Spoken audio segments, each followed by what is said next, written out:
সবই করছেন, ডিরেগুলেশন করছেন, আইন নতুন করে আইন সংশোধন করছেন, কিন্তু এই যে ক্ষুদ্র বিনিয়োগকারী নির্ভর যে বাজার, এই সবের মধ্য দিয়ে আসলে কারসাজি নিয়ন্ত্রণটা কি হবে কিনা? কারসাজি হচ্ছে কেন আপনার মেইনলি দেখবেন যে কারসাজিটা হচ্ছে from the brokers. Say broker CC account আছে, টাকাটা সে সরাই ফেললো অথবা আনঅথরাইজ ট্রেড সে করলো ফর এক্সাম্পল সে, এগুলো হচ্ছে কিন্তু আপনার রাইট।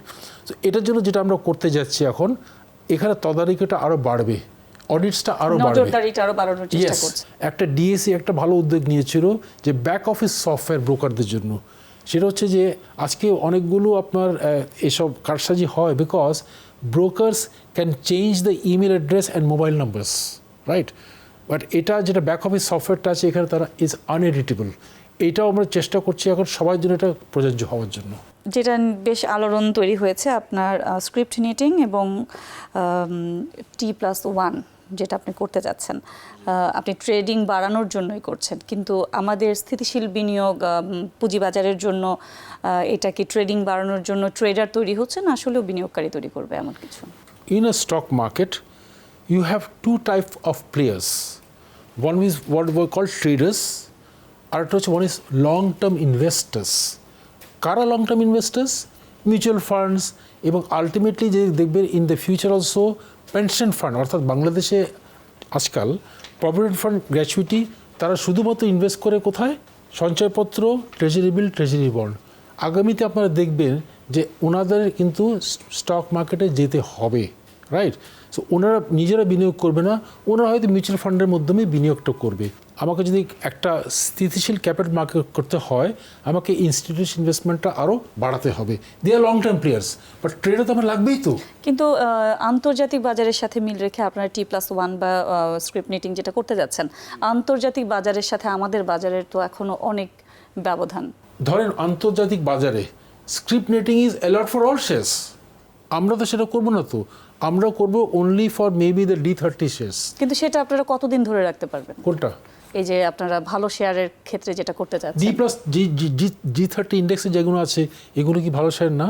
এগুলোতে দের ইজ আ ক্রাইটেরিয়া তো, যে in terms of market capitalization, in terms of trading in the last 3 months, this are very solid good shares তো আপনার তো। না সেটাই বলছি, এই সিদ্ধান্তটা ধরে রাখার জন্য তো একটা মনস্তান্ত্রিক ব্যাপারও আছে। না মনস্তান্ত্রিক না, এটা ভেরি সিম্পল তো, কারণ ডিএসসি তো আলটিমেটলি তো আমাদের কাছে আসবে ইন টার্মস অফ আমরা করবো কিনা। আমরা বলবো আপাতত এটা স্টিক করেন আপনি, আমরা তো জেড ক্যাটাগরিতে অ্যালাউ করবো না এটা তো। বারবার বলা হচ্ছে যে ভালো কোম্পানি বাজারে আনা হবে, তো ভালো কোম্পানি বাজারে আনতে গেলে আসলে অনেক সংস্কার প্রয়োজন, অনেক উদ্যোগ প্রয়োজন। কি ধরনের উদ্যোগ নিচ্ছেন এবং সংস্কার যেগুলো চলমান থাকার কথা এগুলো আসলে কি চলছে? এটা খুবই প্রাসঙ্গিক, কারণ আজকেই আমরা একটা বড় মিটিং করেছি অন আইপিও।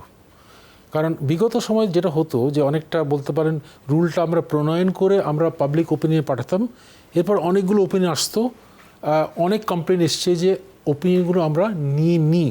এই জন্য বিগত সময়তে যে 3টা রুল হয়েছিল সবগুলোতেই এই ক্রিটিসিজমটা ছিল যে আসলে ওনাদের যে ফিডব্যাক ছিল ওটা প্রণয়ন করা হয়নি।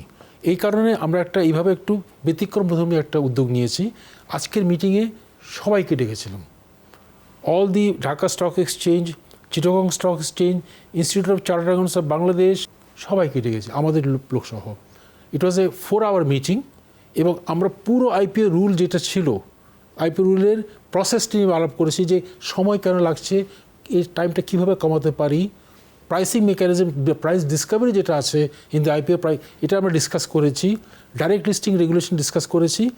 আমরা এখন খুবই আশাবাদী যে শীঘ্রই আমরা যে নতুন রুলটা নিয়ে আসব, এটা দেখবে যে অনেক মার্কেট বান্ধব এবং আমাদের যে আগের সমস্যা যে ছিল যে time and also the pricing mechanism, this will be addressed now.